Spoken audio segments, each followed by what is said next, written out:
Yan, recording naman. Recording na.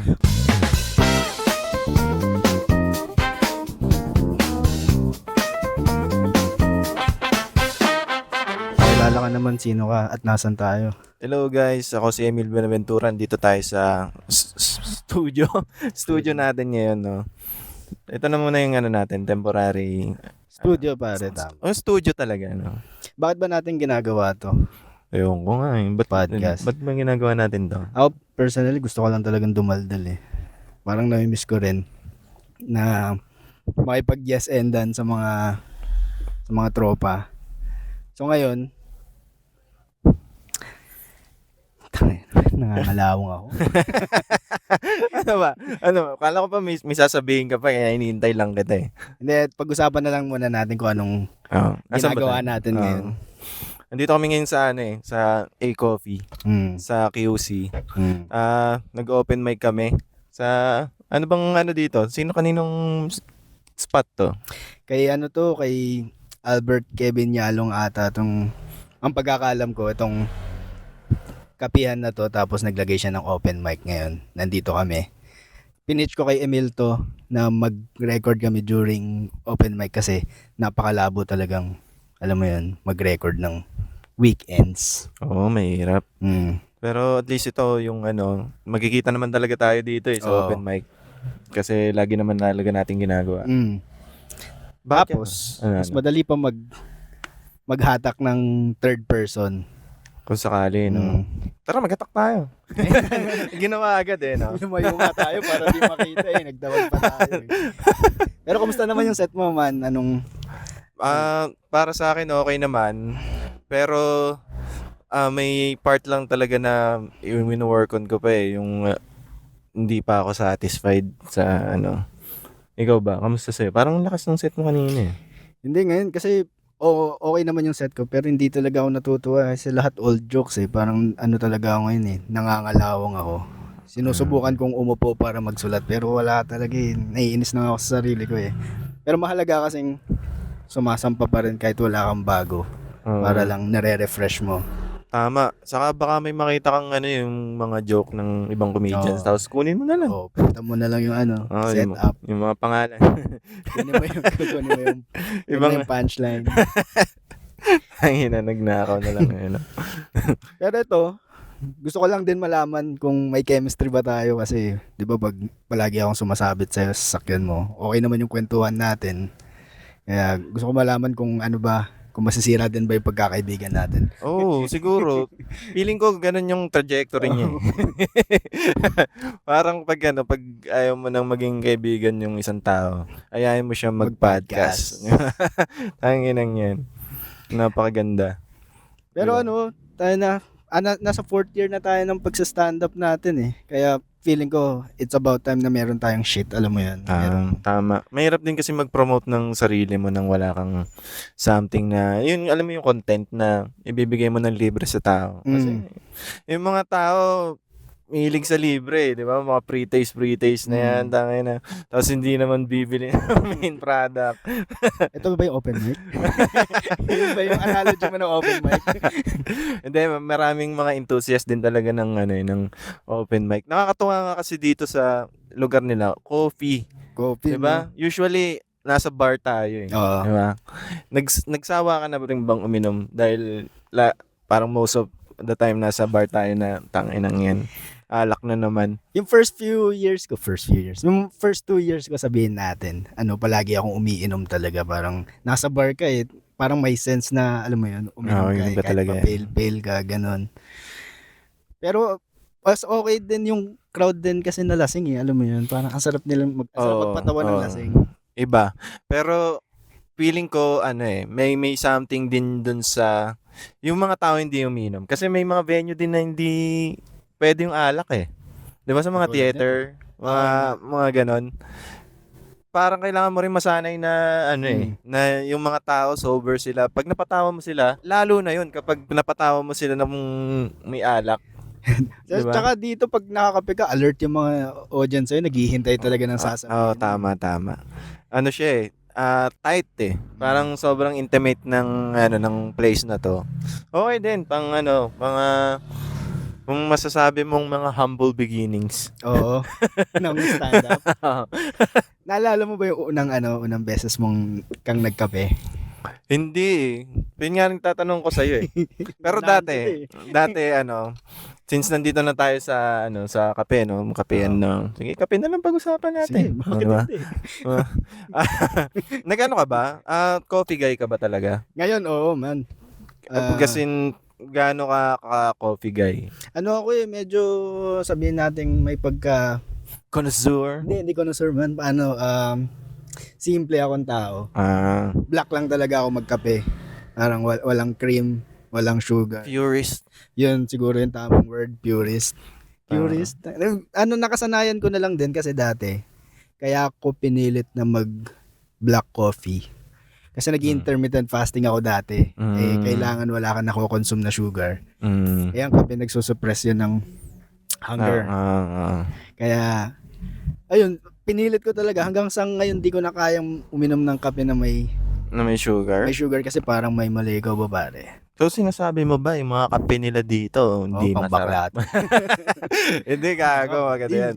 Hindi, pero kanya-kanya din naman ang preference eh. Ako medyo mas gusto ko rin yung black coffee, pero na-enjoy ko rin naman yung pag merong cream, mga Spanish latte, mga ganyan. Ano ba yun? Latte. Ikaw na ba? Hindi ko alam eh. Yung frap nga, nalaman ko frappe. Tangina, ano ka ba ding? Baka tama yung Frappe. latte. Pero sige, pagpalagay ng ganon, hindi naman tayo talaga, casual lang din ako eh. Ilang beses ka ba nagkakape sa isang araw? Dalawa. Hindi ako dalawa. lumalagpas doon kasi medyo, doon ako nagpapalpitate pag pangatlong cup na ng coffee. Pero ngayon hindi ako maselo na. Kasi dati, bumibili pa ako ng mga ground coffee. Ngayon yung stick na lang eh. Stick na Nescafe. Dalawang ganun sa isang araw. Goods na ako. Ikaw? Ako, Saan ka ba nagkakape kasi? sa Sa office ka ba? office. Pag usually, pag sa office, mas gusto ko yung simpleng mabilisang timplahan lang. Kasi namamahalan din ako sa sa mga bibilim ko sa cafeteria. Like hindi ako gusto ko lang magising. Hindi ko naman kailangan na special siya na sobrang sobrang sarap Kailan ka nag-start magkape? Tsaka paano mo inumpisahan? Bata pa ako, feeling ko. Talaga? Oo, bata pa ako. Ilang taon yung bata? Hindi pinapadede ka. 3 siguro. Siguro, nakatikim na ako ng kape ng mga ganyang age, yung mga sinasabaw sa kanin. Oo, nga pala. Kasi, malalaman mo din yung kung nakalayo ka na sa yung socio-economic status mo, sa kung ano na yung kinakape mo ngayon. Ano nga ba kinakape mo? Diba? Dati muna. Sige. Yung dati, alam mo yung mga pinapalabas sa movie. Hindi ko alam kung napanood mo na yung kinababalo ata yun eh. Alam mo yung tinitimpla nila yung juice ba yun o kape ba yun? Tapos, ang dami niya nilagay na powder. Tapos, alos maubos na yung sa lalagyan. Alam mo yung parang glass Garapon? na ginagawang baso pagkatapos. Alam ko na. Tapos doon siya nagtimpla ng yun yung tinimpla niya. Ganon. May kahati ka sa isang maliit para... Ako naalala ko yung una ako nagkape man eh. Kailan? Kanina na. Then naalala ko, medyo vivid, di ko lang alam yung syempre yung petsa. Pero naalala ko noon, siguro sabihin natin mga 5 years old ako noon. Tapos paggising ko, wala yung mga magulang ko. Syempre paggising mo, gutom na gutom ko. Tapos nakakita ko ng akala ko hot choco. So dinamihan ko. Tapos pag inom ko, putang ina, ang pait. Sabi ko, siguro, ilang years ulit bago nagkape ako. Intermittent fasting ka na. Intermittent fasting. Yun yung sinabi mo kanina, ginagawa ko din yun eh. Yung nag-uulam ng kape. Oo. Kasi masarap talaga siya. Lalo na pag nakikihingi ka lang sa nanay mo. Yun mismo. Yung hindi ka pa talaga yung hindi ka pa talaga pinapayagan, pero pinapatikim ka lang. Tapos sasabihin pang matanda, ganun. Oo. Hindi naman pala. Baka Okay lang. pinapalipat. Hindi mo natapos yung point mo na malalaman mo ang socio-economic status. Oo. 'Di ba? Kung anong Nasa klaseng kape. level din ng ano mo 'yan eh. 'Di ba nagsimula ka sa ano, sa gano'n yung Sachet. sachet, tapos titikim ka na ng mga ano, nag-ano ka ba? Mga 3 in 1 gano'n? Fan ka Oo. ba ng 3 in 1? Dati ayun nga, lumakas ako magkape pala nung nag-work ako sa BPO. Kasi kailangan mo talaga eh. Panggabi ako nun eh. Parang dun. Tas yun ang kape ko dati. 3 Oo. in 1. Bumibili ako ng siguro madami. Tas nilalagay ko lang sa locker ko. Tas every break ganun. Pero ngayon nakakapag ano ka ba? Nag-iba na rin yung lasa ng 3 in 1 para sa'yo? Masarap pa rin siya pag ininom mo ng hapon. Ewan ko pag may kakuntuhan ganun. Pero pag yung sa akin lang, black talaga ako. Parang ano kasi ako medyo yung gusto ko dati yung Nescafe na yung kulay pula na 3 in 1. Pero parang iba na siya eh. Hindi ka na para Medyo dun. parang natatamisan na ako. Yan yung mga ano eh, yung mga go-to ko dati, yung Nescafe na red saka yung coffee ko brown. Pero ngayon, ang go-to ko na pampagising sa office, Nescafe Gold. Hindi ko pa naririnig yun. Hindi mo pa na Nasa ano. malaking garapon ba yun? Meron siyang garapon, meron siyang ano lang, parang Tetra Pak na malaki, yung resealable. Yun ang binibili mo. Kasi ang mahal nga rin ng ano eh, parang yun na yung parang pinaka-best na value for money sa akin na mabibigay niya yung gusto mong amat ng hindi ganun Nag-try na ka. din ako umalis sa coffee. Nag-ano ako. Kaya mo ba? Hindi man. Parang nag-matcha ako. Trinay ko mag-matcha. Bumili ako ng mga powder, ganun. Tapos parang sabihin natin, after 2 weeks na nasusuka na ako sa lasa ng matcha. Sabi ko, masarap pala ang matcha pag sa labas mo binibili. Pero pag sa bahay, tapos, kasi di rin ako naggagatas dun. Parang pangit pala ng lasa nun. Sure ako, mas masarap pa rin ang matcha kaysa sa macho. Pero preference ko lang yan. Ako lang. Ikaw baka ano ba? Hindi, matcha din ako. Pero yun, sinubukan ko, bumalik pa rin ako. Tsaka nagsasabi yung kuya ko, dapat daw, pag sa mga kapihan, order ka ng kape sa isang coffee shop, dapat dun mo iinumin kasi ang binabayaran mo daw talaga dun yung lugar, hindi yung kape, alam mo ba? Hindi ko alam yun. Kasi sobrang laki daw ng profit margin ng kape. Parang magkano lang ata yung nagpapamahal lang dun yung mga gatas. Tapos ang charge, sinisiraan na to no? Ang charge 100 plus. Parang ganun. Kaya dapat halimbawa mag-Starbucks ka, ganun.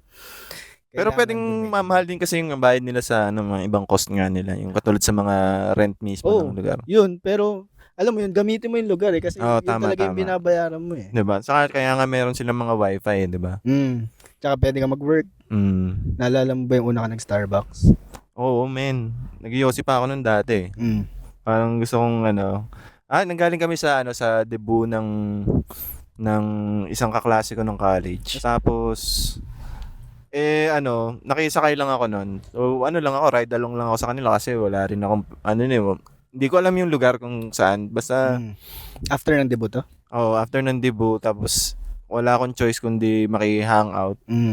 Wala akong idea kung paano umuwi. So nakisama na lang ako sa Starbucks, tapos kape at yosi kami bago Pero bago yan, tingin mo talaga sa Starbucks pang mayaman?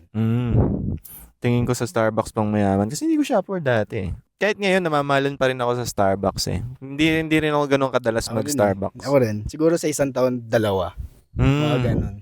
Ako pag lang, yung kailangan ko lang makisama sa office na uy, tara. Pag may gusto ng stars. Yun, tama yung mga nangongolekta ng planner. Sticker pala. Yung mga, ewan ko ba sa planner na yan? Hindi kasi ako nagpa-planner. Ilang beses ko na rin inattempt eh. Hindi ako lumalagpas ng January. Wala collectible lang, ganun. Nasasayangan ako eh. Nabibilib nga ako sa mga taong alam na yung gagawin nila sa specific na araw. Na tangay na, di ba araw-araw yung ano nun? Oo. Oh, ito, Monday, ito yung gagawin ko. Mm. Tapos hanggang sa Checklist. hanggang December may gagawin ka na. Tangina. Hindi ako hindi Kahit ako ganun Sunday, parang sinubukan ko pang gawa ng joke yun eh. Kasi isipin mo, sa planner, may Sunday dun. Pag Sunday, wala kang gagawin. Anong paplano yun? Dapat nga nagpapahinga ka nun eh. Buong araw. Diyos sabog nga ako. amin, nagpahinga ng 7th day, di ba? Hindi pwedeng puno yung lahat. Saka, pwede mo bang ilagay doon yung araw na hindi ka magkakape? Pwede, no? No O, coffee talaga, day. no coffee day. Pero dapat ata, nag-ano ka rin sa, nagde-detox ka rin sa caffeine, di ba? Dapat. Maganda rin maganda rin na ginagawa mo yun kasi nagawa ko. Tapos akala ko nga hindi na ako babalik sa kape eh. Mm. Bago ako nag-stick, may sabihin natin may mga 2 weeks ako hindi nagkape. Oo. Tapos parang sabi ko, parang kaya naman pala nang walang kape, ganun. Kaya nang walang kape. Hindi ka pa talaga sobrang lulong. Hindi. Kasi kaya mo pang uminto eh. Oo. Ganun din ako sa Pero ibang bagay. bumabalik ka rin eh. Oo. Pag ano yung, halimbawa, pag yun nga, pag ayaw mo pang kumain, pero gusto mong hindi magutom, yun ang go-to ko eh, kape. Ikaw ba, maaga ka ba kumakain? Anong oras ka ba, anong oras yung unang meal mo? Mga 9 ganyan. Maaga ka kumakain. Ay, kasi magkaiba tayo ng shift eh. Oo. Magkaiba tayo ng oras ng Kaiba tayo ng schedule. Okay, magkaiba tayo ng schedule. So, Ikaw ba, anong oras ka? 9 din. 9 9 ka din. gumigising? 9 din ako nagigising. Ako 9 ako kumakain eh. 9, 10, ganun. Tapos, una coffee. Ngayon, nag-yosi din ako. Sarap partner kasi talagang yosi ka tsaka kape. No? Oo. Nakakamiss nga rin pag naalala ko minsan. Pero Mag-yosi. ayoko na talaga. Ayaw mo na. Mas kaya ko pang pero parang hindi ko makwit yung coffee. Pero yung yosi nakwit ko. So parang mas addictive talagang Oo, kape. Tiligan dapat talaga pag yung bumibili ka kape. ng kape, merong picture ng matanda. May mga yung May fetus. tayo na pero hindi. To kasi minamarket nila as healthy, di ba? Totoo ba? Healthy ba talaga yung kape o may siya? Lahat naman, pangit pag sumasobra eh. Ano mo yun? Sa Lahat bagay. naman unhealthy pag sumasobra. Sa bagay. Pagka sobrang dami mong kape, pagpapawisan ng malala yung kamay mo, hindi ka pwedeng makakatulong sa taong mahuhulog sa cliff. Di ba? Take my hand! Nanginginig yung kamay mo, tapos hindi mo siya maliligtas kasi dudulas lang yung kamay niya sa kamay mo kasi basang-basa ng pawis eh. Pero paano ka nga ba napunta sa pagkakataon na yun, sa sitwasyon na yun? Kasi nagkakape kayo, nasobrahan kayo sa kape, isang wild na gabi na, tangin na kape tayo, buong magdamag. Hindi kayo nagiinom na nagkakape lang kayo.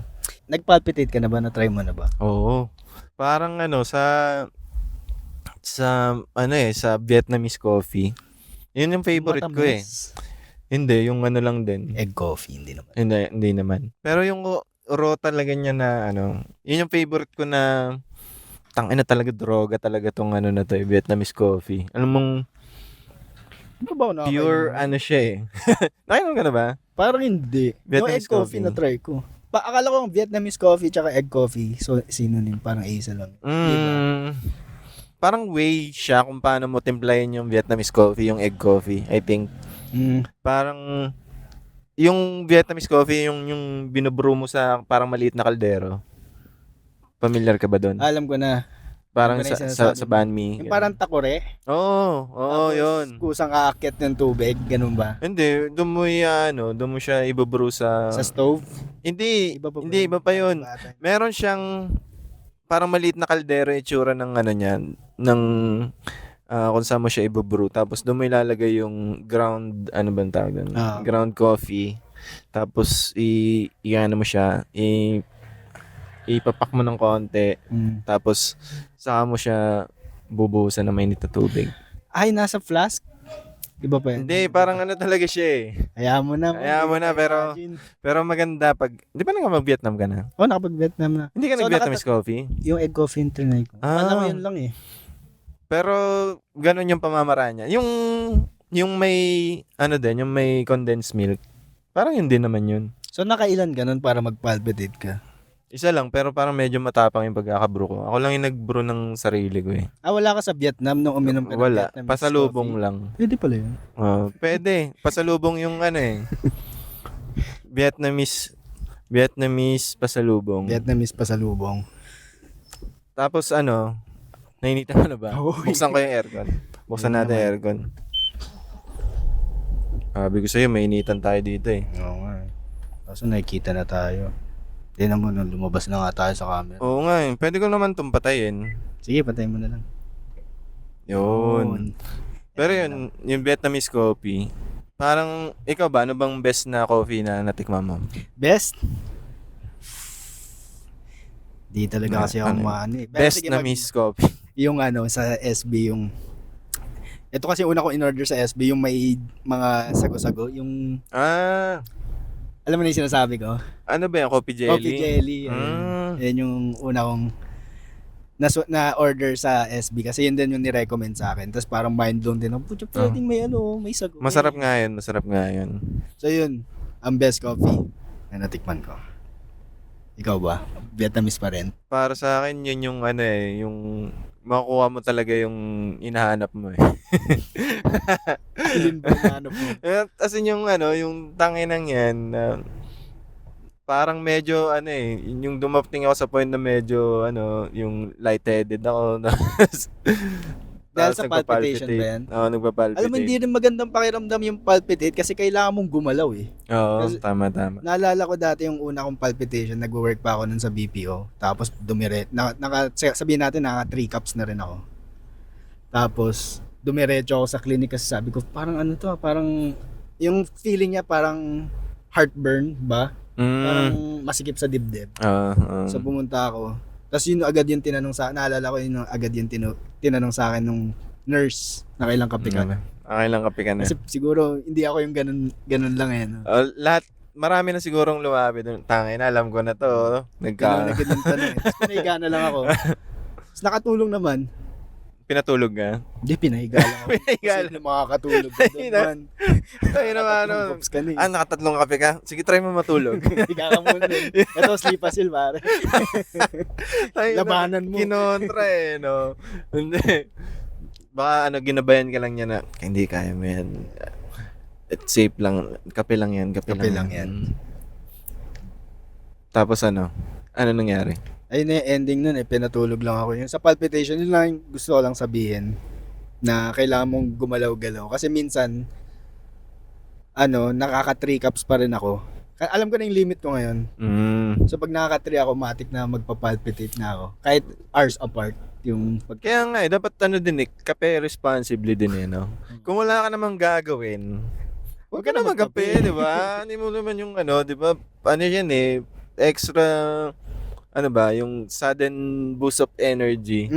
Tapos, tatambay ka lang, di ba? Ritual Parang kasi siya eh. Oo naman, parang din yun. Parang, yung act lang din ng, yung pagtitimpla ng mainit. Parang yung signal mo sa sarili mo, tangay na kailangan ko na magsimulan tong, araw na to. Ikaw ba, nakakatulong pa ba sa Oo naman. Pag morning, yung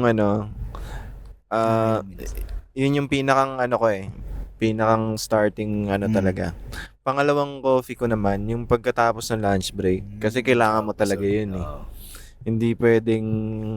Tangay naman, nakakatulog talaga ako minsan. Yeah. Hindi pwedeng hindi. Oo, kasi lalabanan mo yung carbs eh. Alam mo yung mga kinain mong carbs ng lunch. Lunch talaga, tangin ng lunch yun eh. Biktima lang ako dito, men. Biktima lang ako kasi hindi ko naman kailangan magkape kung hindi ako inaantok eh. Tapos yung mga ganito pa, anong oras na? Oo, di ba? Mag-11. Ito kasi yung buhay natin eh. No? Parang palagi tayong puyat. At ikaw, maaga ka pa rin gigising bukas kahit... Hindi. Bukas hindi. Kasi holiday bukas eh. Ano meron bukas? Chinese New Year, men. Chinese New Year. Alam mo ba yung coffee Chinese nagsimula New Year. sa China? Oo, di ba? Totoo ba? Yes, ang laman. Hindi ko rin alam eh. Kala ko susundan ko na lang. Beijing yata yun, di ba? Fireworks pala yun, men. Mali pala. Natin. Mali yung info. Pero ito muna yung patikim ng mga pwede natin pag-usapan. Patikim pre. Patikim pa lang. Ano lang to eh. Parang Pilot. Hindi pa na pa nga tayong pangalan eh. Wala pa. Oo. Anong gusto mo ba? Na may mga naisip ka ba? Gusto mo bang i-reference Ang na naisip ko nag-record tayo kanina, dito sa studio? ano, peer-to-peer. Hindi ko alam ano yung ibig sabihin nun. Ano ba ibig sabihin ng peer? P2P? Oh, yan nga, P2P. Parang okay nga yan. P2P, peer-to-peer. Oo. Mga peer pals, Simon. Peer pals. Ayaw mo na. Pwede. Nangina. Pero okay yung peer-to-peer, ah. Oo, kasi Pero paano Peers pag tatlo naman na tayo. tayo? peer-to-peer pa rin. Peer-to-peer. Peer-to-peer-to-peer. Kasi Peer-to-peer okay, pa rin. i-pencil natin kasi wala rin ako maisip sa'yo lang din ako umaasa eh. Yun nga eh. Pero ayoko rin i-reference tong studio natin kasi I'm sure ma-outgrow natin to eh. Tama, baka mamaya sa bus na pala tayo nag-record ng Wish You 107 boy. Ikaw yung nagdadrive ako yung pahinante. Tapos kumakanta yung Bini sa loob. Ang inang yan. So peer-to-peer ang working title natin. Pero marami pa tayong maisip niyan. Mm. I'm sure. Uy, May tapos mga- na yung ano. Oh, sige. Magpaalam ka na sa ano natin. Uy guys, thank you Mga asawa Salamat natin sa ano sa pakikinig. At sana manood kayo ng show namin sa Feb 21. Oh, sa Feb 21 Tapos Tapos na. tapos na. Oh, sana nanood kayo ng show namin sa Feb 21. I-ano ko to, edit ko this week. Tapos Ganun to ulit. Mag-ano rin tayo, usap ulit tayo dito sa studio.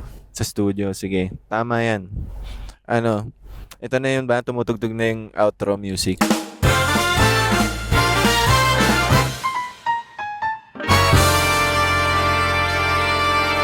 Peer-to-peer pare. Peer to peer.